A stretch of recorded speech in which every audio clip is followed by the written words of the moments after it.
medieval times, personal hygiene wasn't what we'd expect today. Bathing was rare for many commoners, partly due to limited access to clean water and the belief that water could carry disease into the body. Soap was handmade from animal fats and ashes and considered a luxury item. Wealthier households might bathe once a week, but for peasants it was often only a few times a year. Despite popular myths, people did try to stay clean using cloths and herbs, but body odour was a part of daily life. While we might picture fluffy loaves of golden bread, most medieval bread was far from appetising.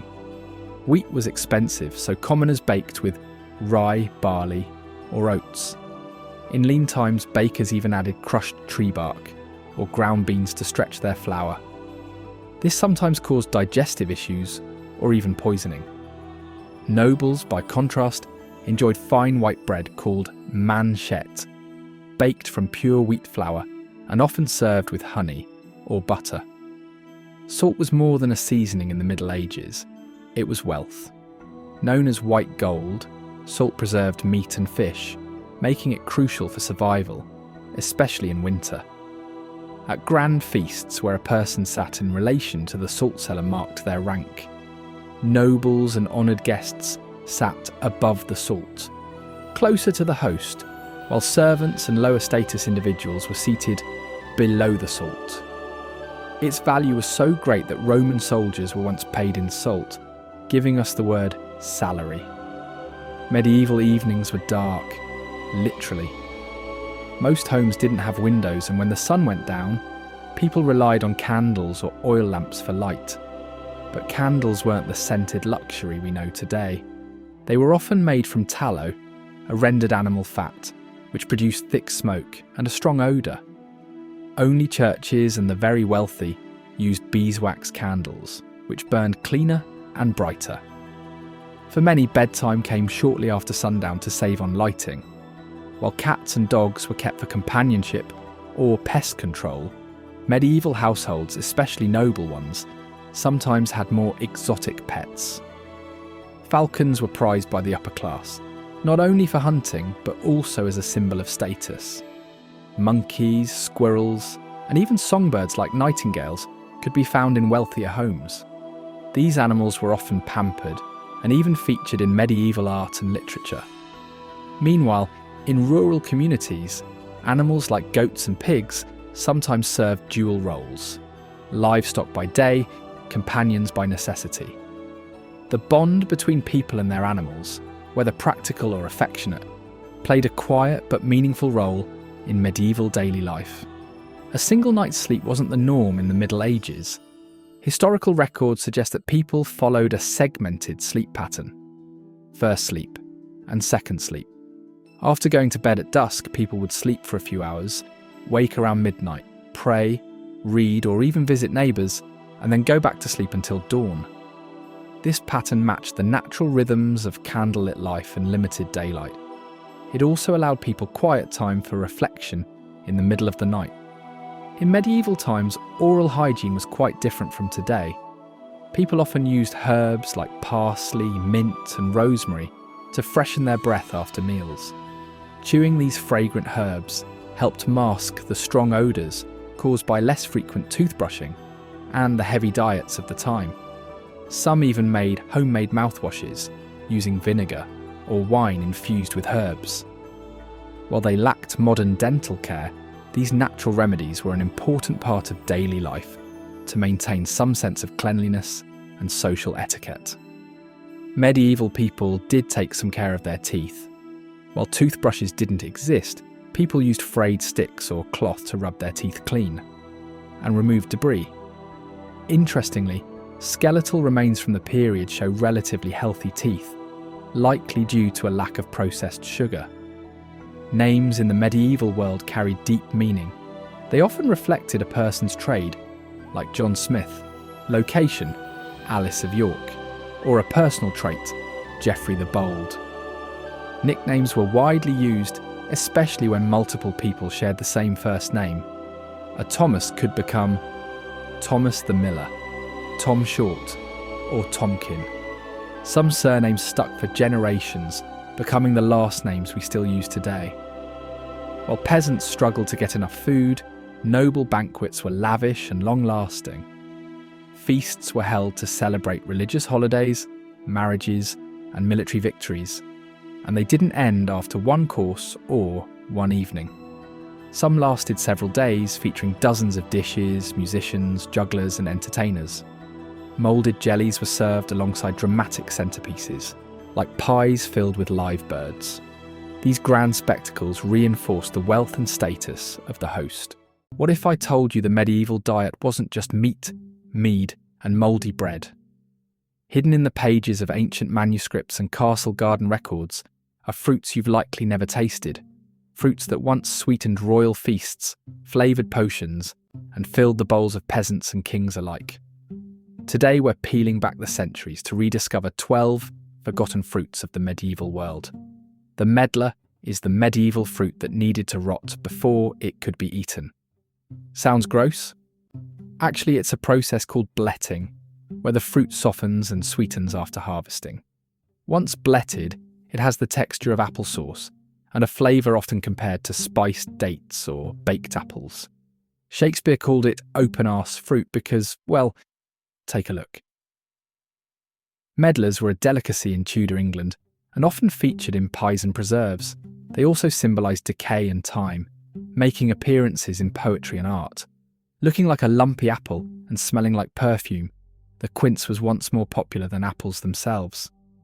Too tough and sour to eat raw, quinces were cooked into jellies and pastes like membrillo, still loved in Spain today.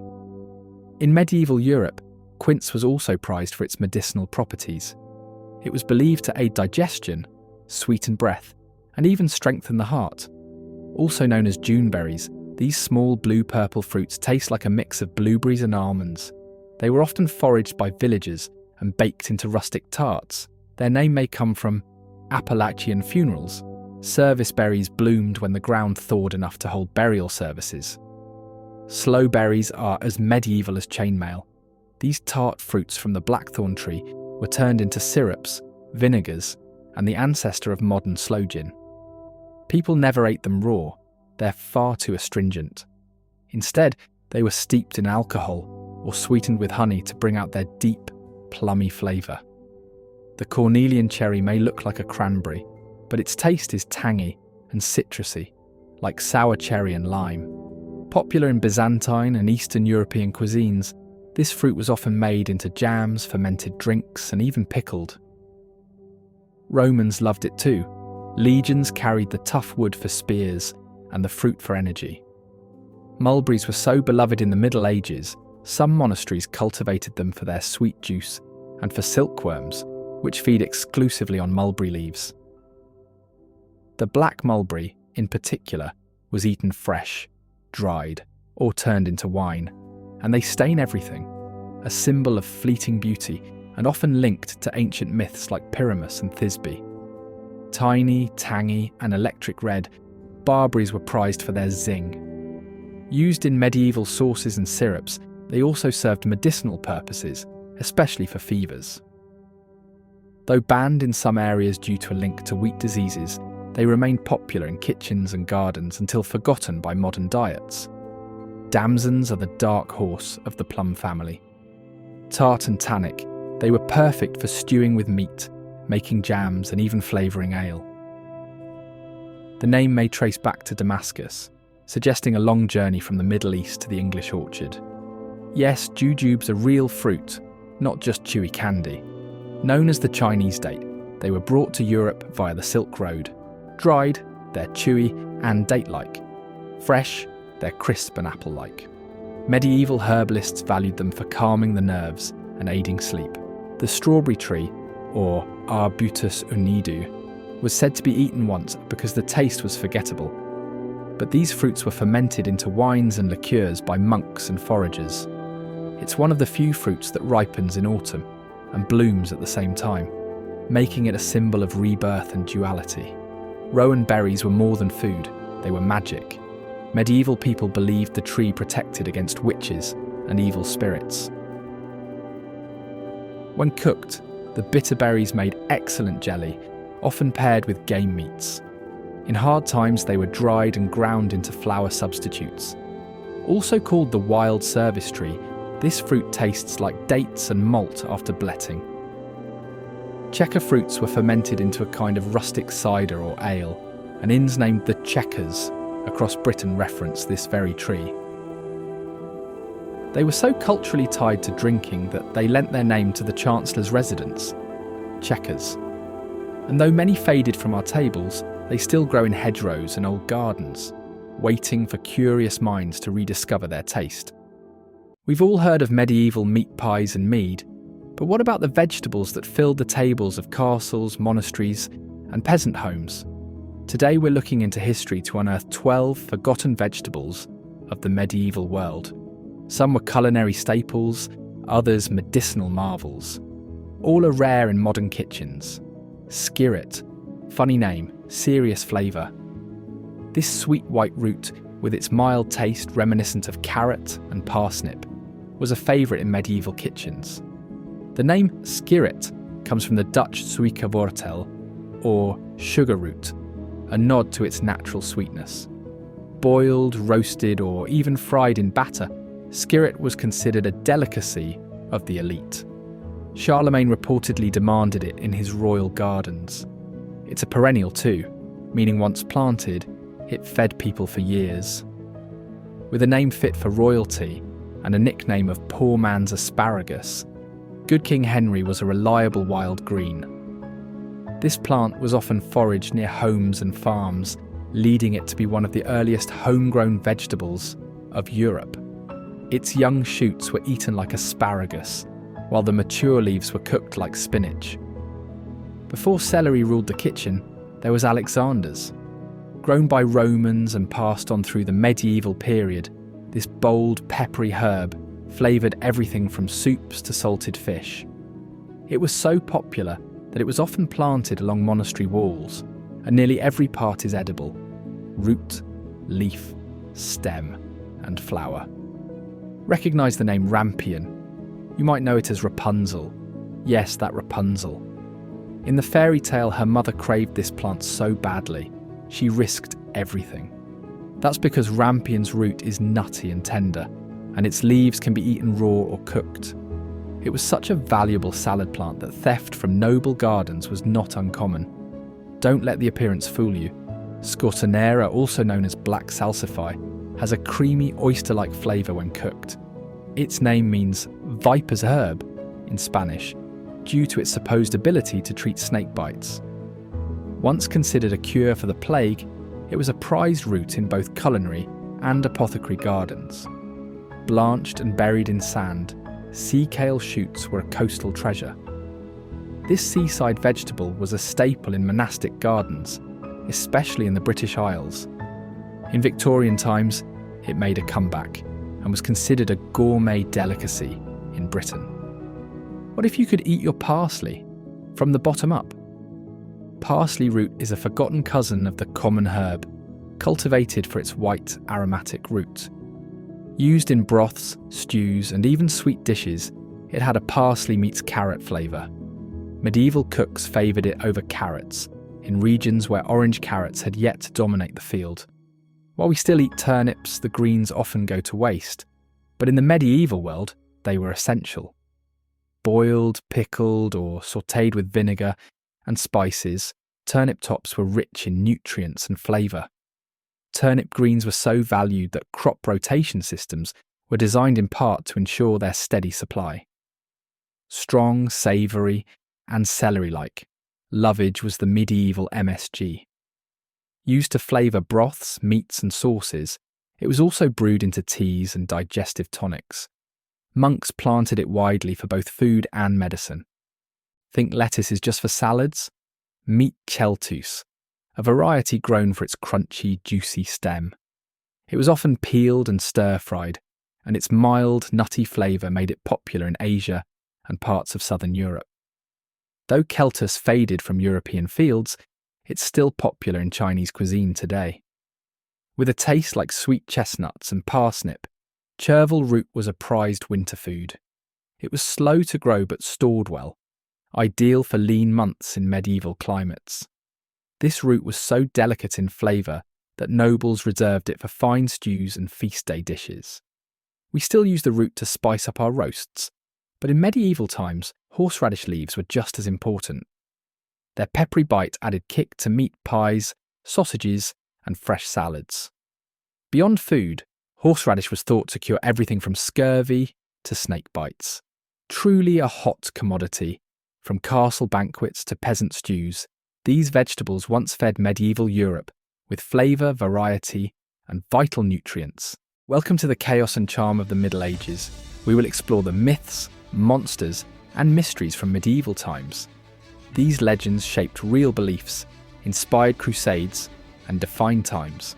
While the sword in the stone tale might sound far-fetched, many historians believe the legend was inspired by an actual war leader from the 5th or 6th century. This mysterious figure supposedly led British forces against Saxon invaders, laying the foundation for centuries of Arthurian legends.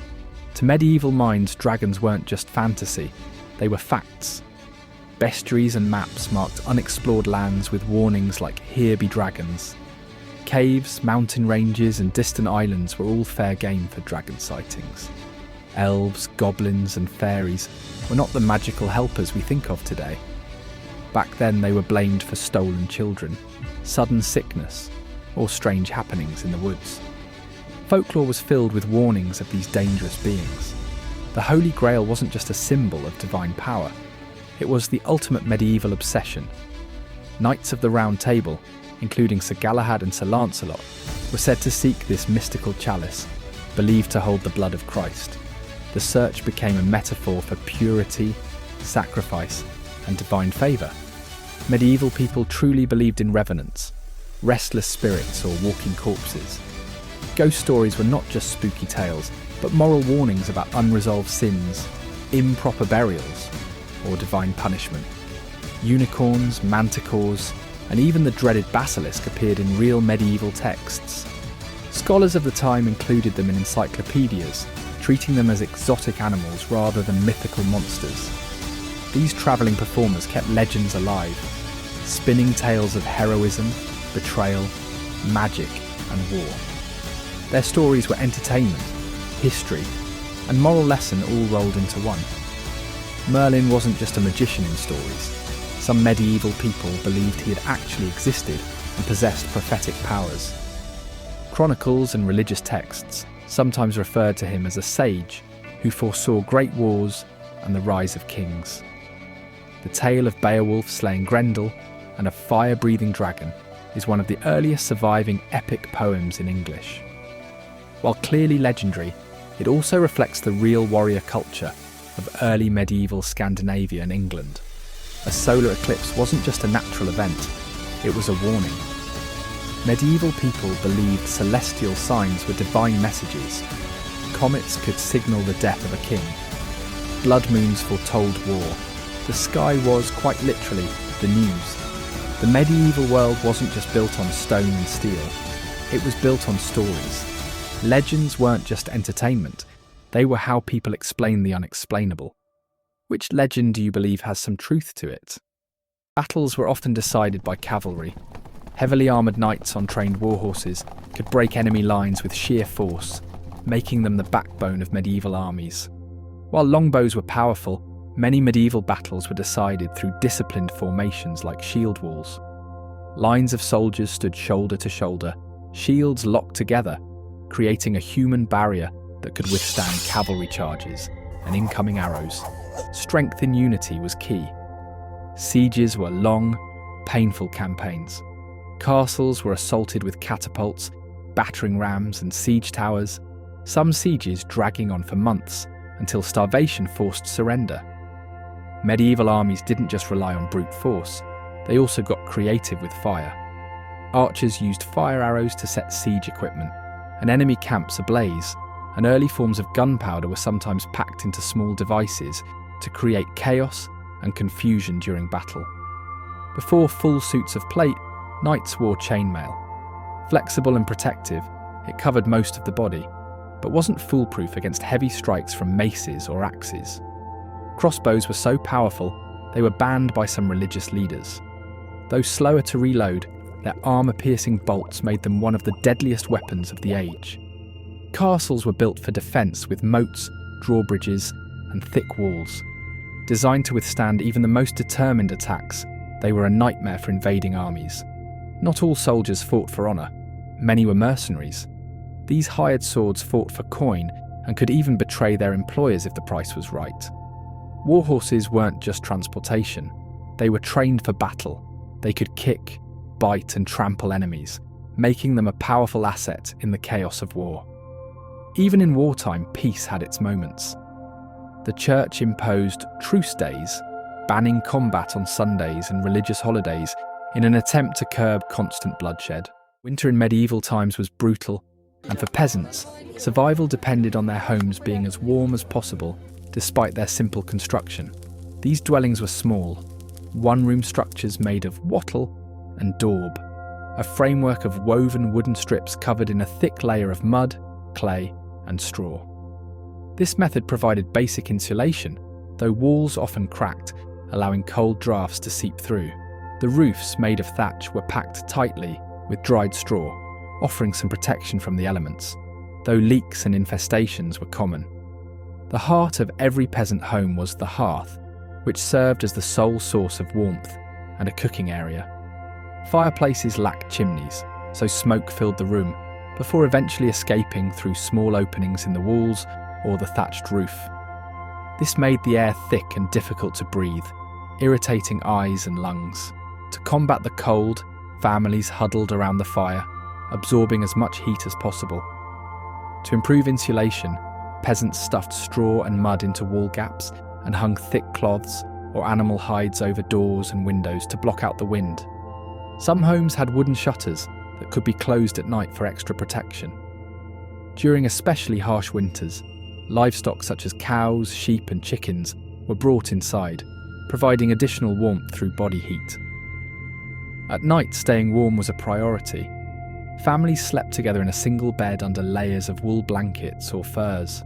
Reed and rush flooring provided insulation against the cold ground, with some homes incorporating dried herbs like lavender for freshness. Those who could afford it used raised wooden platforms or straw mattresses, avoiding the damp and frigid earth beneath them. Despite the harsh conditions, medieval peasants adapted their homes to retain warmth, making small but crucial adjustments that ensured their survival during the coldest months. Clothing in medieval times was not just for modesty or protection, it was a critical tool for survival. Peasants relied on layers to keep warm, with wool being the most common material. Woolen tunics and cloaks were worn throughout the winter months, providing insulation against the cold. Tunics were long and loose-fitting, allowing additional layers underneath, while cloaks fastened at the neck provided extra coverage. Fur, though largely reserved for the wealthy, found its way into peasant clothing in small amounts. Those who could afford it lined their mittens, boots, or hats with fur to provide warmth. For the rest, wool remained the primary defence against the cold. Hoods and hats were essential, as heat escapes rapidly from the head. Many wore woolen caps or hoods with long tails that could be wrapped around the neck like a scarf, offering extra insulation. Beneath their outer layers, peasants typically wore linen underclothes, which helped wick moisture away from the body. Staying dry was crucial, as damp clothing could lead to illness. Footwear options were limited, leather shoes were expensive and wore out quickly in muddy conditions. Many relied on wooden clogs or simply wrapped their feet in rags, stuffing them with straw or wool to keep warm. A particularly useful feature of medieval winter clothing was the inclusion of removable layers. Some garments were designed with inner linings that could be added or removed as needed, allowing peasants to adjust to fluctuating temperatures. This practical approach to dressing allowed them to stay warm while maintaining mobility for daily work. Surviving the winter required careful planning and food storage. Without modern refrigeration, peasants relied on time-tested preservation methods to ensure they had enough to eat. Meats were salted, smoked, or dried to prevent spoilage, while root vegetables like turnips, carrots, and onions were stored in underground pits lined with straw to keep them fresh. Grains such as barley and rye were stored in sacks and used for making bread and porridge throughout the season. Drinking water was risky due to contamination, so ale was the primary beverage. Even children drank it, as the fermentation process made it safer than water. Though weak in alcohol content, it provided essential calories and warmth. To avoid running out of food, peasants practiced fasting and rationing. Meals were carefully portioned, and every bit of food was used efficiently. This meant reusing bones for broth, stretching ingredients into soups, and finding creative ways to make supplies last through the long months of scarcity.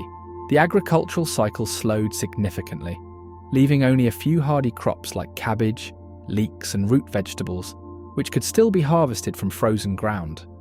This limited yield became a crucial supplement to their stored food for survival through the cold months. With the fields frozen and many tasks on hold, peasants turned their efforts inward. A significant portion of the day was devoted to maintenance work, repairing buildings, fixing tools, and ensuring that homes were weatherproofed against the harsh winter elements. The bitter cold made fires essential for warmth and cooking, so gathering firewood became one of the most important chores. Every able-bodied member of the household, from the elderly to the children, would help gather what little dry wood could be found. The constant effort to stockpile fuel kept everyone occupied, but it was never truly enough to last the entire winter, requiring regular trips to the forest or woodpile. Another necessary task in winter was caring for livestock. Without access to fresh pasture, feeding animals became more difficult, and the winter diet of hay and grain was not always sufficient. Peasants spent time ensuring that the animals, cows, sheep, goats, and pigs, had enough food to survive the season. Though some animals, like chickens, could be kept in small coops near the warmth of the hearth, others were housed in barns where constant attention was required to prevent frostbite or illnesses. The cold months also offered peasants the time to complete indoor tasks that had been put off during the busy harvest season. Women would spin wool, weave fabric, and mend clothing that had been worn thin during the previous year. Clothes were carefully patched up to avoid any waste, as any fabric, thread, or cloth was precious. Shoes, often worn until the soles were worn through, were repaired by cobblers or by the peasants themselves. The need for warmth extended beyond clothing. With less work to be done outdoors, social life became crucial in maintaining both physical and mental health. Peasants gathered in the evenings around the fire, telling stories, singing songs, and sharing news. Families would visit each other, exchanging food, drink, and occasionally small gifts. The communal nature of life was not just a way to pass the time. These gatherings helped to preserve the social fabric of the community, offering much-needed companionship in the otherwise isolated and bleak months. Villages often had communal ovens where families could bake their bread. These ovens were places of warmth. The smell of baking bread would fill the village, and for a brief moment, it provided a respite from the cold. Bread was often shared, with each family contributing to the oven schedule, ensuring that everyone had something to eat. While most foraging and hunting was halted by the deep snow, peasants still ventured out when necessary. Small game, such as rabbits and squirrels, could be found in the woods. Birds, including pheasants and ducks, might also be trapped or hunted. However, the bitter cold and scarcity of resources meant that many peasants simply relied on stored food. Salted meats, preserved vegetables, and dried fruits became staples of the winter diet. With fewer opportunities for fresh produce, the monotony of winter meals could sometimes be overwhelming. The tight-knit nature of the village meant that people depended on each other in times of need. When one family ran low on firewood, others would share their supply. If one household had excess grain, they might trade it for wool, firewood, or other supplies.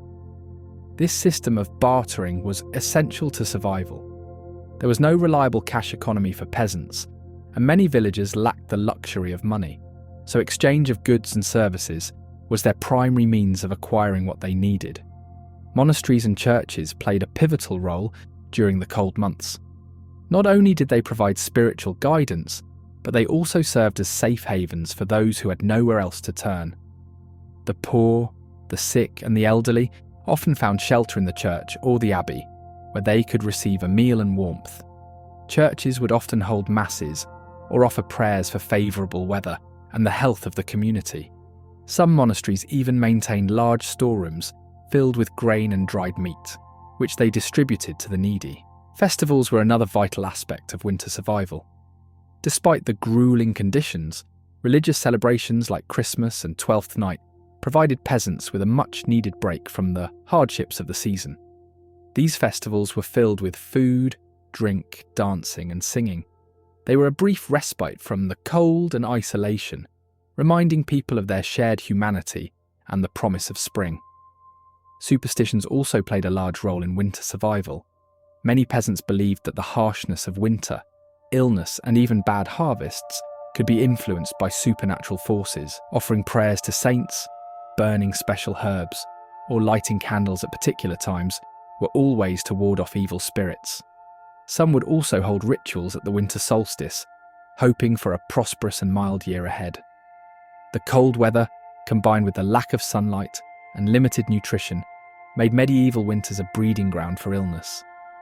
Peasants were particularly vulnerable to diseases like pneumonia, colds, and coughs. The long dark nights led to a rise in frostbite and other cold-related injuries, especially for those who had to work outdoors. Medieval medicine was rudimentary at best, and many illnesses went untreated or were wrongly diagnosed. Colds and fevers were often seen as punishments from God or the result of spirits. Village healers or herbalists would concoct various remedies using herbs like thyme, rosemary, and garlic.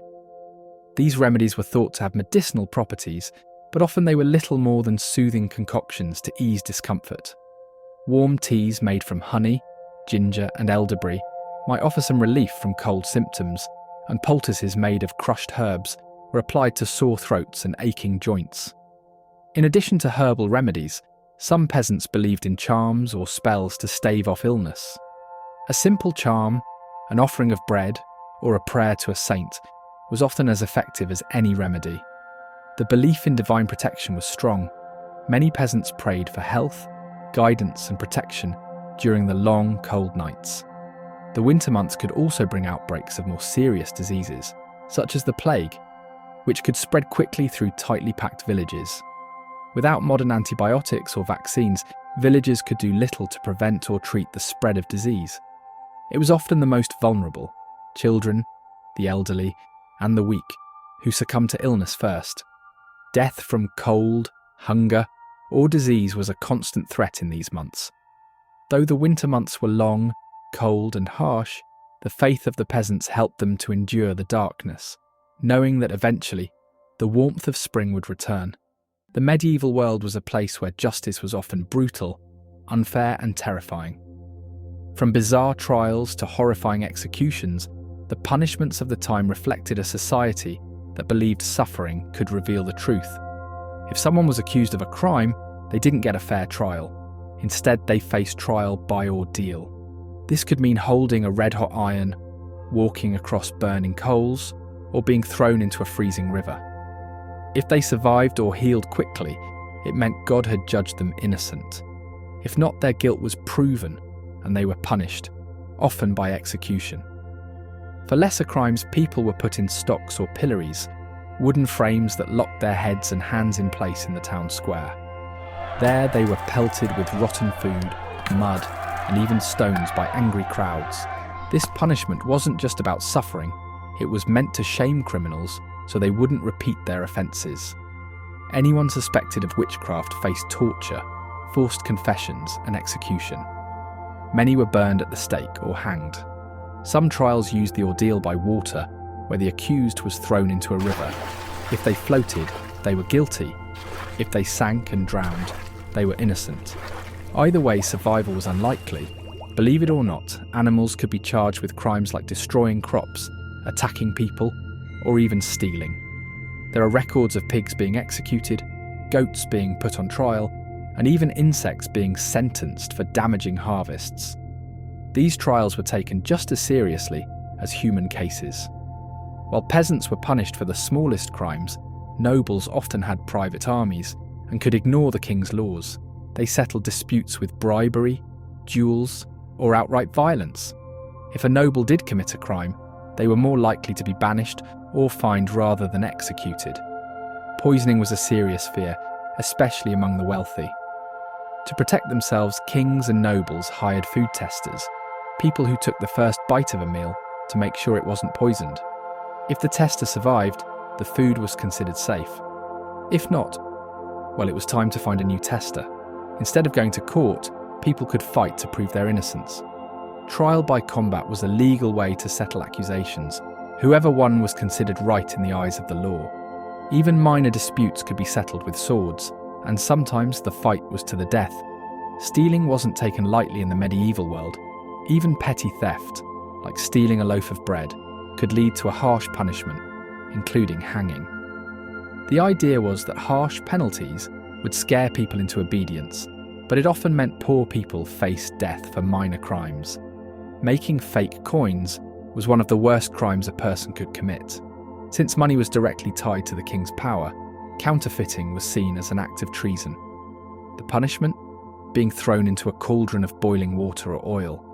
Some trials were based entirely on pain and survival. In ordeal by fire, the accused had to carry a burning hot object.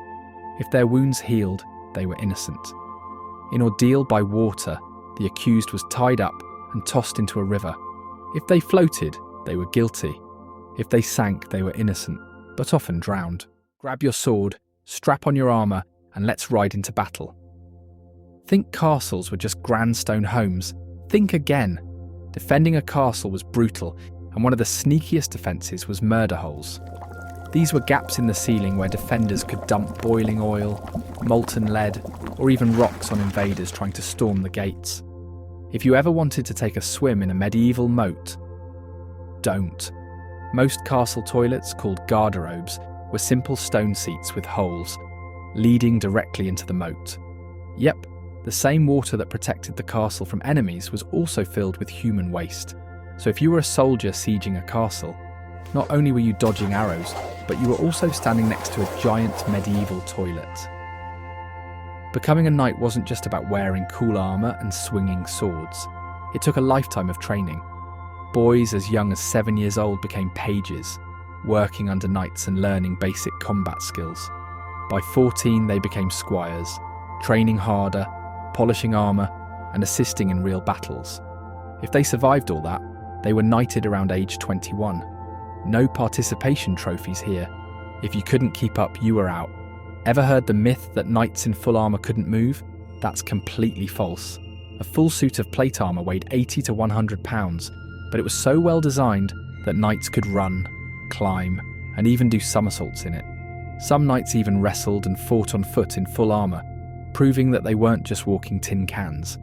Jousting wasn't just a sport, it was a death match on horseback. 2 knights charged at full speed, aiming their lances to shatter on impact. Even though they used blunt lances, knights often died from broken necks, concussions, or even splinters piercing their eyes.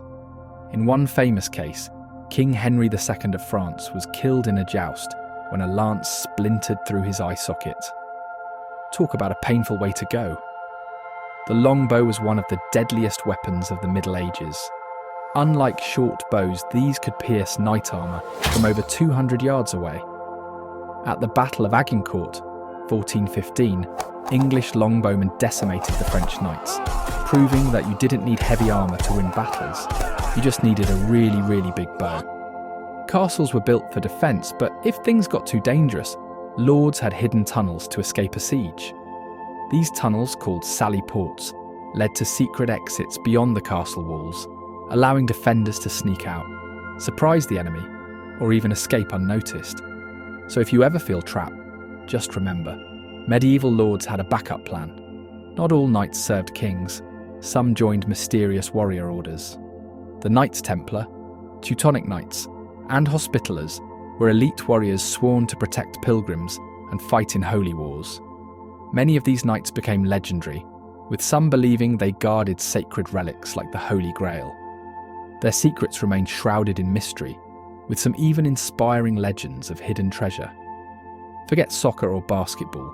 If you were a noble in medieval times, your favourite sport was hunting with falcons. Falconry was a status symbol, with trained birds hunting rabbits, pheasants, and even small deer. Only the wealthiest nobles could afford rare falcons from the Middle East, making them a prized possession in medieval courts.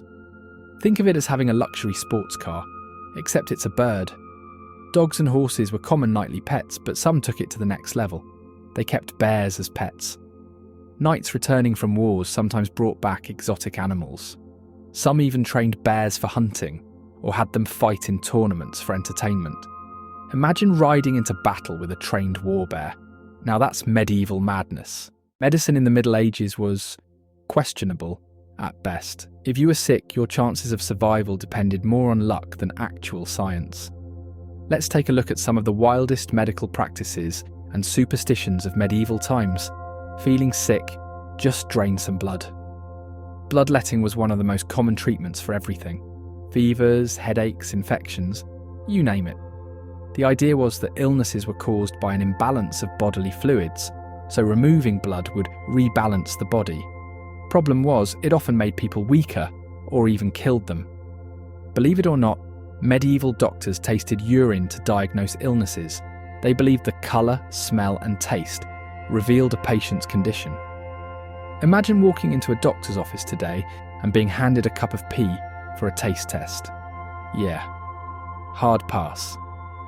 The Black Death was the deadliest pandemic in history, wiping out nearly 50% of Europe's population in just a few years. But what caused it?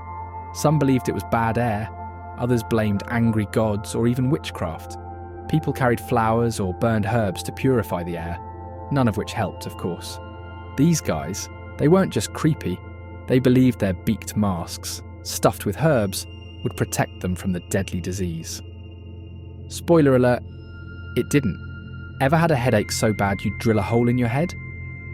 Well, medieval doctors did just that. This practice, called trepanning, was meant to release evil spirits causing mental illness, seizures, or migraines, and somehow, people survived this. Before modern medicine, many treatments were a mix of herbs, magic spells, and crushed gemstones. Yup, some believed powdered gems could cure disease, while others relied on charms and prayers to heal. Let's just say medical school wasn't really a thing back then. Forget modern hospitals. Medieval ones were more like shelters run by monks. They provided food and a place to rest. But actual medical care? Not so much. If you got better, great. If not, well, prayers were your best hope. Believe it or not, people thought that kings had healing powers. It was called the king's touch, and rulers were believed to cure diseases like scrofula just by laying their hands on the sick. Did it work? Probably not. But hey, it gave people hope. Of all the bizarre treatments, leeches are still used today. In medieval times, they were placed on wounds to suck out bad blood and prevent infection. Turns out modern doctors actually use leeches in surgery to improve circulation, one of the few medieval treatments that wasn't complete nonsense. Giving birth in medieval times was dangerous, so midwives relied on prayers, amulets, and herbal remedies to protect mothers and babies. Superstition and medicine often went hand in hand, because back then, any bit of luck was needed to survive.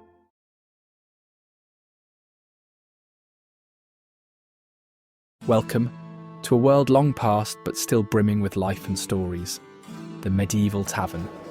Imagine stepping into a space where the warm glow of candlelight reflects off wooden beams. The air is rich with the aroma of roasted meats and ale, and the room hums with laughter, conversation, and the occasional burst of a bard's tune. So grab a seat by the fire, raise a tankard, and join us as we step into the lively world of the medieval tavern. Taverns were far more than just places to eat and drink. They were essential stops for weary travellers, offering shelter, a warm meal, and a safe place to rest for the night. For merchants on long journeys, they provided opportunities to network, trade goods, and share news from distant lands. There were different types of taverns catering to various needs. The most common were ale houses, humble establishments frequented by peasants and labourers. Here, the focus was simple: a hearty drink and basic food to keep you going. Inns, on the other hand, offered more amenities, including lodging for travellers who needed a place to stay overnight. For the wealthy and noble class, High-end establishments provided finer accommodations, often with imported wines and exotic foods to suit their refined tastes. Taverns weren't just for individuals passing through. They often acted as informal community centres. Locals would gather to discuss village matters, celebrate special occasions, or even hold town meetings. In some cases, taverns doubled as courtrooms, where disputes were settled over a mug of ale. Tavern signs played a crucial role in medieval towns. Since many people couldn't read, these signs used symbols to represent the establishment. A red lion, a swan, or a cluster of grapes would signify a place to stop for a drink. They also helped travellers find their way in an unfamiliar town. Food and drink were the cornerstone of any good tavern experience, and the menu was as diverse as the patrons themselves. The staple dish of the time was pottage, a thick, hearty stew made from vegetables, grains, and sometimes meat if you could afford it. For those who preferred something simpler, trenchers were a common choice. These were slices of stale bread used as makeshift plates, absorbing the juices of whatever meal was served on them. Bread was a constant on the table, though it was often coarse and made from barley or rye. It was frequently paired with cheese or preserved meats, staples that could be stored and eaten throughout the year. Wealthier patrons, however, enjoyed more luxurious fare, such as roasted meats seasoned with exotic spices like cinnamon or cloves, a sign of wealth and status. And of course, no tavern visit was complete without a drink. Ale and beer were by far the most popular choices, brewed locally and often by women known as alewives. Ale was a safer alternative to water, as the brewing process involved boiling, which killed harmful bacteria. Mead, made from fermented honey, was another favourite, along with cider and wine, depending on the region and the tavern's clientele. In medieval times, drinking was more than just quenching thirst. It was a communal activity. Sharing a drink was a way to build trust and camaraderie, and toasts were often made to health, prosperity, or safe travels. It was also about entertainment. Taverns were places where people could unwind, have fun, and sometimes even try their luck. Dice games like Hazard were extremely popular. A simple roll of the dice could determine the winner of a bet, and with gambling being widespread, the stakes often ran high. Board games like Nine Men's Morris, a strategy game similar to modern checkers, were also common and brought patrons together in friendly competition. For those who preferred physical challenges, outdoor games like archery contests or throwing competitions offered entertainment and a chance to show off their skills. These events often drew crowds, creating a festive atmosphere. Performances were another highlight of tavern life. Minstrels and bards entertained patrons with songs, tales of heroism, and even the latest news from afar. Occasionally, travelling actors or jesters would stop by to perform comedic skits, adding humour to the evening's revelry. Gambling was a common pastime, whether on games, contests, or even on each other's skills. But to ensure fairness, some taverns implemented their own house rules, a set of guidelines that kept disputes to a minimum and the games running smoothly. Entertainment and games were the heartbeat of a medieval tavern, bringing people together and creating memories that would be shared for years to come. Justice in the Middle Ages was both brutal and unforgiving. Theft could lead to hanging, even for something as small as a loaf of bread. If you were accused of a crime, you might face trial by ordeal, where guilt or innocence was determined by divine intervention. For example, suspects might be forced to carry a red-hot iron in their hands and walk 3 meters.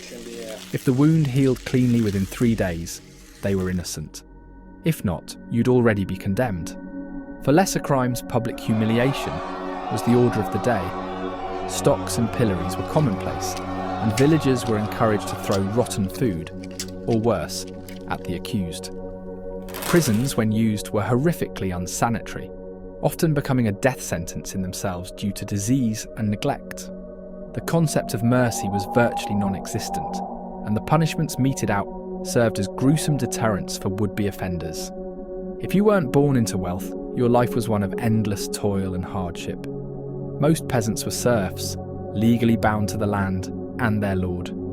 Your day began before sunrise and ended well after sunset, spent ploughing fields, harvesting crops, or tending livestock. In return, you kept just enough to survive, with much of your yield going to the Lord and the church, as taxes or tithes. Even in good years, food was basic: coarse bread, watery pottage, and occasional vegetables. Meat was rare for the lower classes, as hunting was reserved for nobles. If crops failed, as they often did due to poor weather or pests, famine was inevitable. Malnutrition weakened entire communities, leaving them vulnerable to diseases, while back-breaking labour took a heavy toll on bodies. For women, life in the Middle Ages was doubly harsh. They were often viewed as morally weak and subservient to men, a perception deeply rooted in religious teachings of the time. Daily life revolved around relentless domestic chores: spinning, weaving, brewing ale, and managing the household. Rural women also toiled in the fields alongside men, while noble women oversaw estates but had little personal freedom. Marriage was rarely about love. Women were seen as property, exchanged in marriages to secure alliances or improve social standing. Childbirth was one of the leading causes of death. Without pain relief or proper medical knowledge, complications often proved fatal for both mother and child. Midwives and herbal remedies were the only resources available, but they could do little against infections or difficult labours. The constant cycle of childbearing, illness and societal oppression left women with little reprieve from hardship. You would also notice that you wouldn't understand a single word. The common folk spoke Middle English, a dialect so foreign that it's nearly incomprehensible to modern ears. The elite communicated in French, and the clergy relied on Latin for prayers, documents, and sermons. These language barriers alone would make survival incredibly difficult. Even if you managed to communicate, literacy was a rare luxury. Only about 10% of men and 1% of women could read or write. Books were hand-copied, expensive treasures reserved for the wealthy or religious institutions. Most knowledge was passed down orally, creating an environment where misinformation and superstition flourished. Symbols and pictures helped bridge gaps, but they'd hardly prepare you for navigating this unfamiliar world. Childhood in the Middle Ages was a perilous journey fraught with danger. Nearly 1/3 of children didn't survive past the age of 5, falling victim to diseases like dysentery, measles, or whooping cough. The lack of medical knowledge, poor sanitation, and malnutrition only compounded the risks. Even in the womb, survival wasn't guaranteed. Poor diets during pregnancy led to complications, and women often consumed alcohol, unaware of its risks. For the lucky few who made it to adulthood, life was still harsh. The average life expectancy hovered around 30 to 40 years, though those who survived childhood illnesses and avoided war or famine could live longer. Still, the relentless hardships of the era ensured that few experienced a truly comfortable existence. Medieval Europe was rarely at peace. Wars between kingdoms and local lords were constant, and peasants were often conscripted to fight. Armed with little more than farm tools or crude weapons, they faced professional soldiers and brutal tactics. Casualties were high, and even if you survived the battlefield, the aftermath of war brought famine, disease, and economic ruin. The Crusades, the 100 Years' War, and countless smaller skirmishes claimed millions of lives. Villages were razed, livestock stolen, and fields burned, leaving entire communities destitute. The horrors of war weren't confined to the battlefield. Civilians often bore the brunt of the violence, living in perpetual fear of raids and invasions. Even the wealthy weren't immune to the dangers of medieval life. Fancy glazed pottery and leaded goblets were common at noble tables, but they often leached lead into food and drink. Chronic lead poisoning caused symptoms such as headaches, memory loss, and even death. Bread, a staple for rich and poor alike, sometimes carried ergot fungus, which caused ergotism. Symptoms included hallucinations, convulsions, and gangrene. Outbreaks of ergotism could devastate entire villages and may have inspired tales of witchcraft or mass hysteria. The combination of poor hygiene, contaminated food, and toxic materials created an environment where health was constantly jeopardized. The Middle Ages were a far cry from the romanticized tales we imagine. Disease, famine, violence, and ignorance defined daily life, and even the wealthy faced dangers unimaginable today.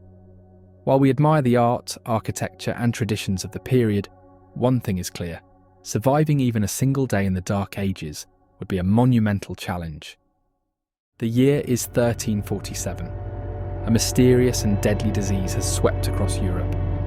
Known as the Black Death, this pandemic comprised three forms of plague: bubonic, septicemic, and pneumonic. Together they ravaged the continent, reducing its population by as much as 50%. The question is, could you have survived?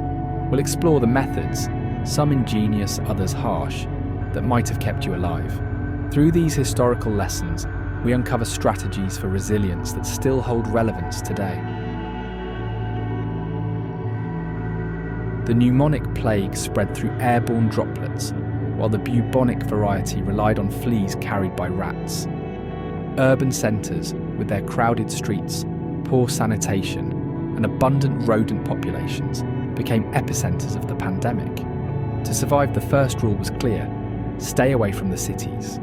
Those who lived in rural areas or could escape to isolated villages significantly increased their chances of survival.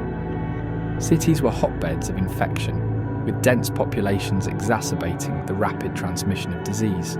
For many, retreating to the countryside wasn't just an option, it was a necessity. Think of this as a medieval form of social distancing. Avoiding crowded markets, bustling taverns, and public festivals reduced exposure to infected individuals and flea-infested rodents. Isolation from these urban centres proved to be one of the most effective survival strategies. The practice of quarantine, a concept still used today, has its roots in the Black Death. In Venice, authorities required incoming ships to anchor offshore for 40 days, a practice known as 40 giorni, the origin of the word quarantine. This delay allowed time to identify and isolate potential carriers of the plague, reducing the risk of contagion. In Milan, officials took more extreme measures. Entire households displaying symptoms were sealed inside their homes. While this condemned many to die in isolation, it significantly lowered the city's mortality rate compared to other regions. These severe strategies demonstrate the lengths to which societies would go to curb the disease's spread. Contact with the deceased posed a significant risk.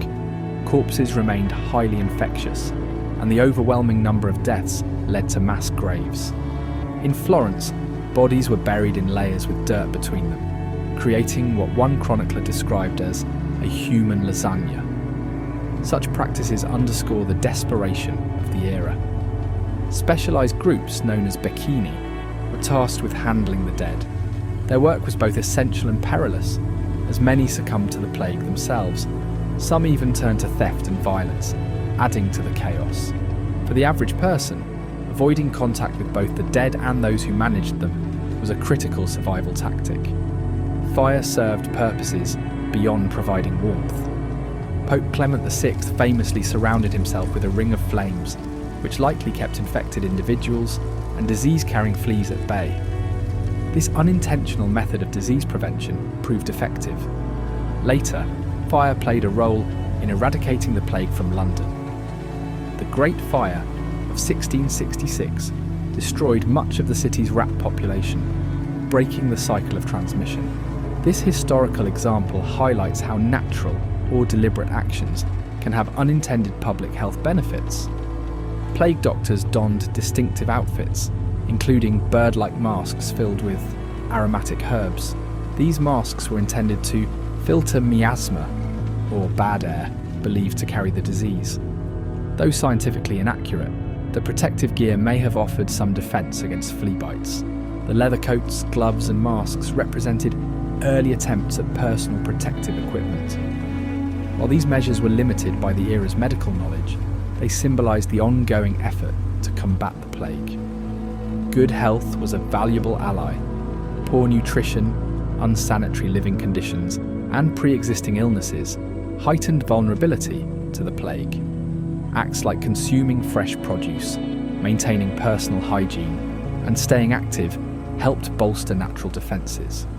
Though rooted more in practicality than science, these habits illustrate the connection between lifestyle and immunity. Even then, people understood the importance of physical well-being in the face of disease. Survival wasn't solely a matter of strategy. Genetic predispositions played a crucial role. Some individuals carried genetic traits that enhanced their resistance to Yersinia pestis, the bacterium responsible for the plague. Believing that foul air carried the disease, people burned incense and aromatic herbs to purify their surroundings. While ineffective against infection, these practices reflect early attempts to mitigate environmental risks and provide psychological comfort.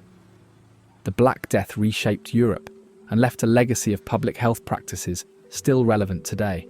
From quarantines to protective equipment, these historical strategies highlight humanity's ingenuity and resilience. Could you have survived? Perhaps with a blend of preparation, adaptation, and luck. Most people in medieval times never travelled more than 10 miles from their birthplace. That's like spending your entire life in your hometown without ever leaving. Roads were dangerous, and most peasants were bound to the land, working for their lords from sunrise to sunset. Think your apartment needs a deep clean?